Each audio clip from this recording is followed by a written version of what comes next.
রোজার বিশেষ মর্যাদা আল্লাহ তাআলা বলেন, রোজা আমার জন্য, আর আমি এর প্রতিদান দিব। সহিহ বুখারী ১৯০৪, সহিহ মুসলিম ১১৫১।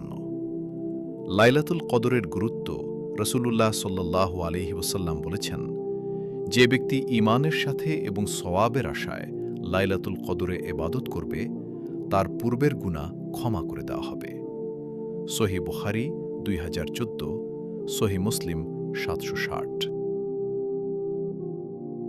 রায়্যান নামক জান্নাতের দরজা রাসূলুল্লাহ সাল্লাল্লাহু আলাইহি ওয়াসাল্লাম বলেছেন, জান্নাতে রায়্যান নামে একটি দরজা আছে। কিয়ামতের দিন এ দরজা দিয়ে কেবল রোজাদারগণ প্রবেশ করবে, তাদের ছাড়া আর কেউ সে দরজা দিয়ে প্রবেশ করবে না। বলা হবে, রোজাদাররা কোথায়? তখন তারা দাঁড়াবে এবং তারা ছাড়া অন্য কেউ প্রবেশ করবে না। তারা প্রবেশ করার পর দরজাটি বন্ধ করে দেওয়া হবে, আর কেউ সে দরজা দিয়ে প্রবেশ করতে পারবে না। সহিহ বুখারী ১৮৯৬, সহিহ মুসলিম ১১৫২।